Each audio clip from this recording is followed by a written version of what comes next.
Yo, salut à toi, j'espère que tu vas bien, bienvenue dans cette nouvelle vidéo. Donc aujourd'hui, dans cette vidéo, on va voir ensemble la différence entre l'élasticité et l'extensibilité dans une pâte à pizza. Alors c'est vrai que dans plusieurs vidéos, je vous ai parlé d'extensibilité et d'élasticité, mais c'est vrai que je ne suis pas rentré dans les détails et j'ai vu beaucoup de personnes se poser la question quelle est la différence entre l'élasticité et l'extensibilité. D'ailleurs, il y a une personne dernièrement qui m'a posé cette question-là justement sur l'autolyse où je devais parler d'extensibilité et d'élasticité et elle me posait la question quelle est la différence. Donc aujourd'hui, je vais essayer un nouveau format. Je vais vous allez voir mes talents de dessin, de dessinateur, et du coup, je vais essayer de vous expliquer ça en images pour que ça soit un petit peu plus facile pour vous à comprendre.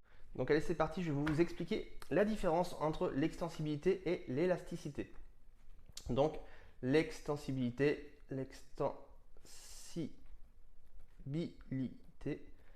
voilà. Donc ça, en fait, quand on prend une pizza, par exemple, qu'on a le petit pâton, et donc on va essayer de l'étirer, de l'étaler. Donc ça, c'est ce qu'on va appeler l'extensibilité. C'est l'extensibilité qui va nous servir justement à étaler, à étirer cette pizza.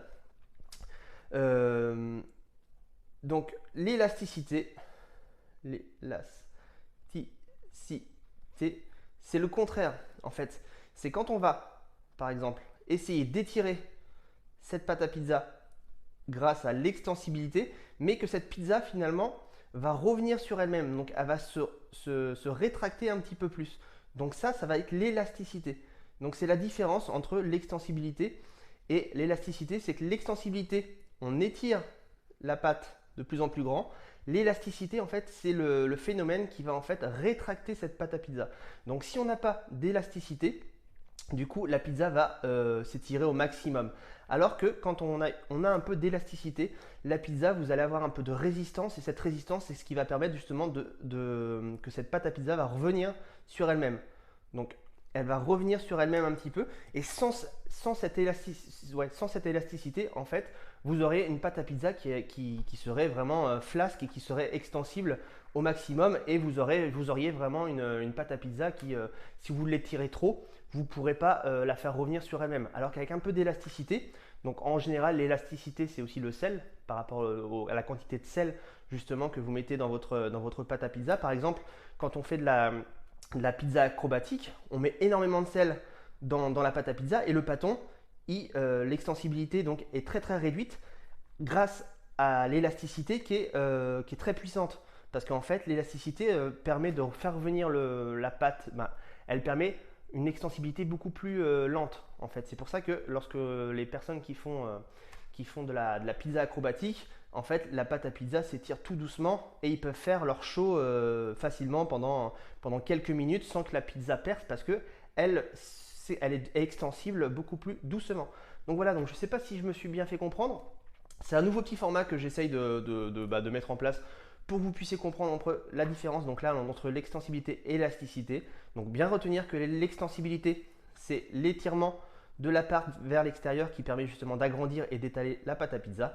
L'élasticité, c'est la résistance justement de cette pâte qui permet de ne pas étaler facilement une pâte à pizza. Donc par exemple, lorsque vous sortez une pâte du frigo, il y a énormément de résistance, donc l'élasticité va être très puissante en fait. Elle va revenir sur elle-même et c'est pour ça qu'il y a beaucoup de personnes qui ont des problèmes d'étalage parce qu'ils ont beaucoup d'élasticité, une pâte qui revient toujours sur elle-même et qu'ils n'arrivent pas justement à avoir beaucoup d'extensibilité pour pouvoir étaler au maximum la pâte à pizza.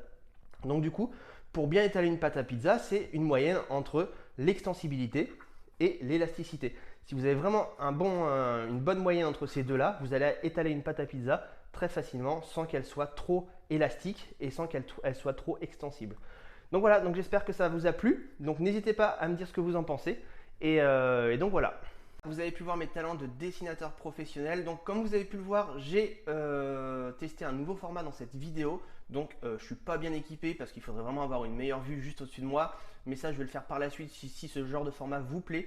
Donc n'hésitez pas à me le dire dans les commentaires.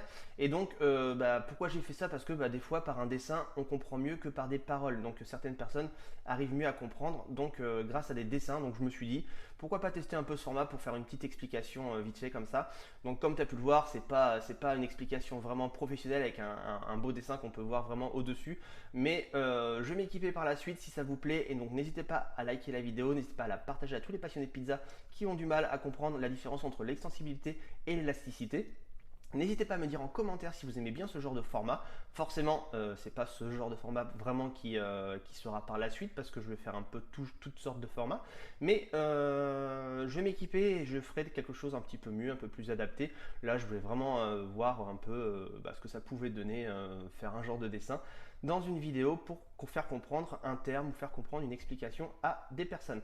Donc voilà, donc n'hésitez pas à me dire ce que vous en pensez et du coup, si tu es débutant et que tu débutes la pizza et que tu commences à découvrir ma chaîne, j'ai créé le manuel indispensable comment bien choisir sa farine à pizza. Donc c'est le premier lien juste en dessous de cette vidéo. Donc n'hésite pas, surtout pas, à le télécharger. Tu vas prendre plein de choses justement pour bien choisir ta farine à pizza si tu débutes. Donc moi je vous dis à demain dans une nouvelle vidéo. Ciao ciao.